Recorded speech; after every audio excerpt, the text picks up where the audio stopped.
Good morning, ladies and gentlemen, and welcome to the show this Friday, the 3rd of September 2021. Thank you for tuning in. Glad to have you guys here. We're going to get started right away, and we're going to open up the charts right here. And let's take a look now at silver. Silver. 76 cents up today at 24.65. Ain't that something? Isn't that something, a sight to behold? You guys been waiting for that for a while. Look at her go. But you know what I'm seeing here? I'm going to take a look at gold. Now look at this gold chart. Gold's went up too, 20 bucks. But it's not as big a move as silver's had, and it's a little bit different. Now I'm going to tell you guys what. For years I've been watching these markets, gold and silver market. And there's been a very tight correlation between the charts on gold and silver. I see this correlation, right? Lately, it's starting to become noticeable to me now. Over the past month or two, I've been watching the charts, and I see that that correlationship has had breakdowns in it. There's been days when silver's moving up and gold's not. And you see other days when gold is falling and silver's going up, and it's just, we've been seeing more and more of this lately. I'll tell you guys that what's been breaking down this correlationship between gold and silver, and what I think's been causing it.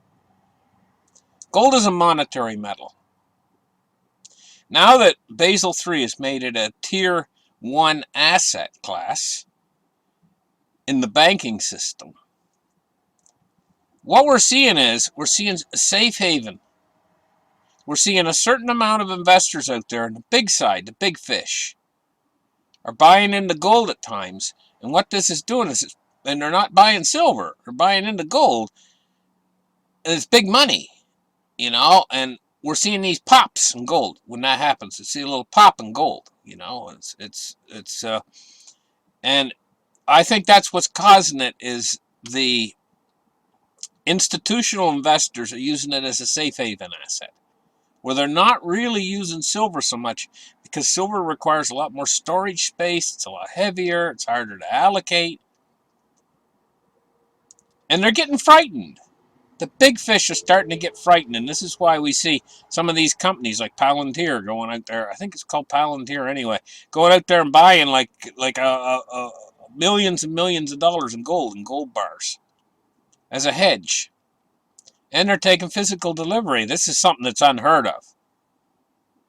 The fact that they're taking physical delivery because they need a warehouse and they need to take allocation, and then they need to have it stored in a safe place and everything else. But they're seeing a need as a foundation behind their company, and other companies might start coming into the space now. This might be the start of something. We're going to have to wait and see. It's early days yet, but this might be the start of something really big, with more than just paper trading. Real allocating physical metals as with big companies and stuff to create a rock solid financial foundation behind their company. In other words, we have allocated gold in our company here. We're not all just Fugazi, because an awful lot of companies have got, it's all printed on paper. It's all just paper. What do you really got? It's the same thing. It works the same way for a company as it does on a personal level for you guys. If you guys are all just in Fugazi, that stuff can all just go poof overnight. Your fiat dollars can just go poof because they're all connected to third party. Allocated, that means you're taking possession of it, gold and silver. It's allocated. Doesn't have any third party risk. People don't realize how important that actually is. But we're seeing the gold price and silver price go up today, and which is a really good thing. We're looking at gold at $18.30. And let's take a look at that silver price again. $24.68. Look at this, 79 cents right now. Ain't that something? Okay, we're going to take a look at something else right now. Jobs reports. Oh boy, did they ever miss expectations on this one. Jobs reports disappoints, only 235,000 and they were expecting 720,000. That is a big miss. That's not even close. This is one of the large factors that the Fed's looking for to do their taper. Does that mean the taper's out the window? I'm going to tell you guys, I told you guys in the show, I said March is the window, ends in March. If they don't do something about this inflation, if they let it go, it's almost like blood poisoning, years ago, I had a little sore on my wrist, on my knuckle. I busted my knuckle somehow working or whatever,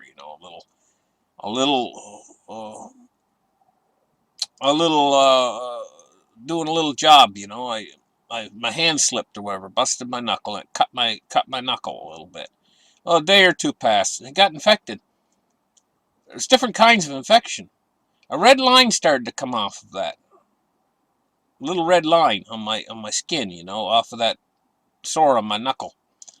And it went about an inch up my back of my hand, I rushed straight into the doctor. He said, "Oh boy, I'm glad you came in," he said. He said, "Put me on antibiotics immediately." Little red line went away. Such a thing as blood poisoning, It's a type of infection that can, where the infection actually gets in your blood and it can travel up your vein, and it's very, very dangerous if you let it go too far. My point is this is what inflation is like. It's like blood poisoning. You have to jump right on it. You can't let it spread too far through the system because it brings about a sea change in the way people think. If people witness inflation, they start to have a mindset of inflation. And they start to spend their money faster, and the velocity of money starts to pick up. Now, we've been watching the velocity of money for years here, And the velocity of money has been on rock bottom. It's made bottoms. All you guys that chart out there, you guys know. Whenever you get anything and it starts to make bottoms, makes several bottoms, really low, it's as low as on a chart, you're looking at a chart that's ready to go up and go in the opposite direction. Well, this is the way with velocity of money.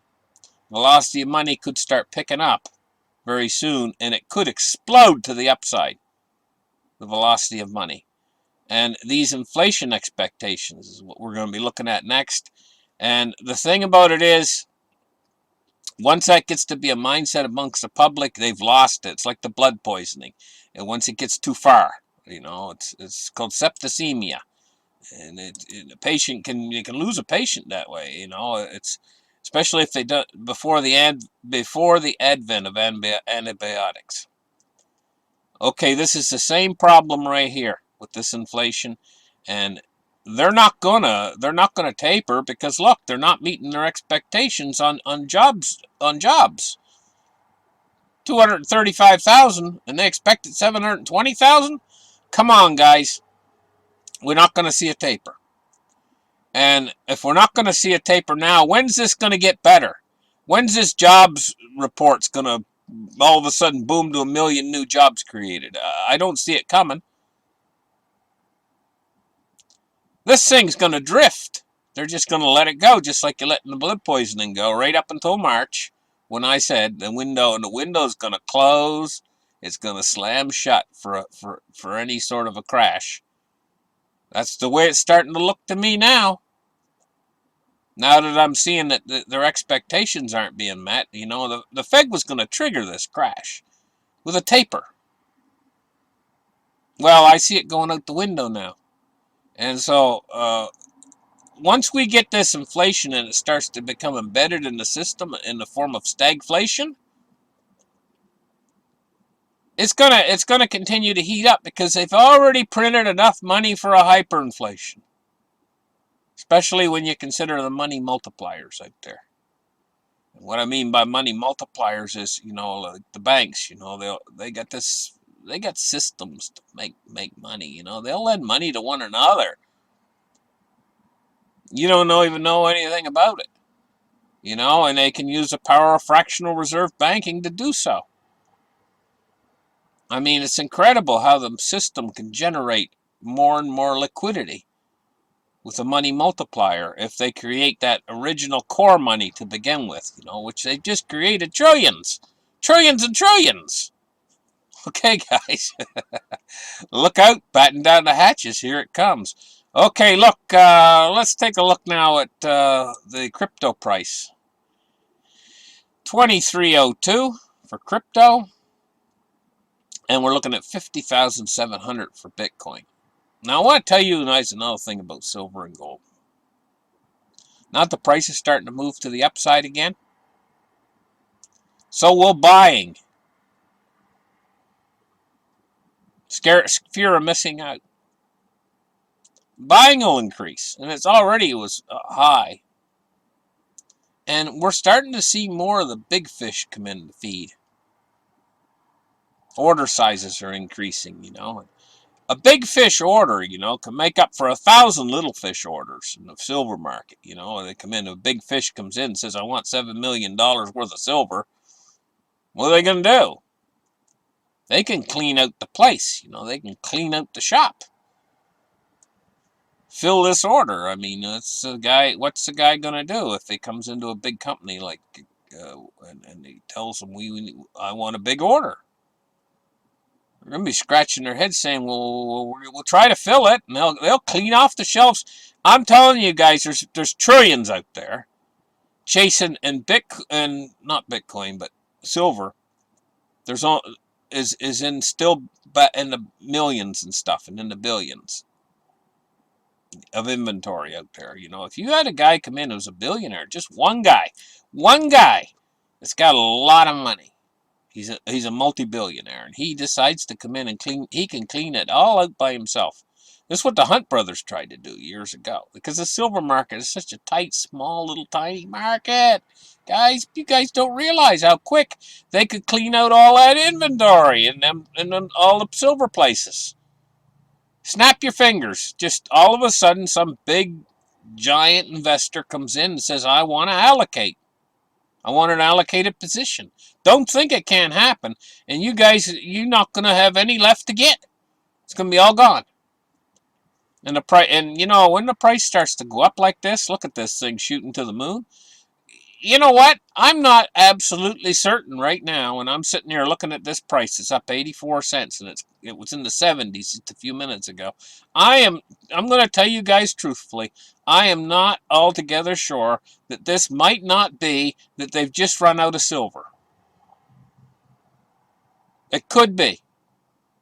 I'm not going to tell you guys it is, and I'm not going to tell you guys it isn't because I don't know. I can't get the news that quick. But what if a big guy has come in just now and it's all gone? What would you guys do? You don't know for sure. That's what this might be. It's up 84 cents right now. You guys don't know. I don't know. I'm just saying, guys. Dow Jones down 61 points on the day. Now let's take a look at crude oil. 69.94. It's down 5 cents. Now we're going to take a look at the MOVE index. MOVE index has been going down recently. It was up in the 60s. Now it's heading down toward 50. It's dropping, and this means stability in the credit markets. Credit markets are getting a little bit more stable now, Bonds and rates, we're looking at on the long end of the yield curve right now. We're seeing rising yields. We're looking at about 3-point-something basis points up. On the 10-year, it's 3.2 basis points, and we're looking at 1.32, so they're creeping up a little bit. U.S. 30 years at 1.94, and it's up 3.8 basis points today. But now on the 2-year and 3-year, we're looking at falling yields, but it's only marginal. It's only small. Let's take a look at the DXY now. And the DXY is at 92.14. And it's been falling a little bit lately. Even compared against the euro, it's fallen a little bit. That's bad. Because the euro has been printed to oblivion. Remember what Mario Draghi said? He said basically, when he said whatever it takes, he meant we're going to print until the euro is nothing left of it. Okay, guys, thank you for listening to my show. Like and subscribe. And we'll catch you guys in the very next episode. Bye-bye.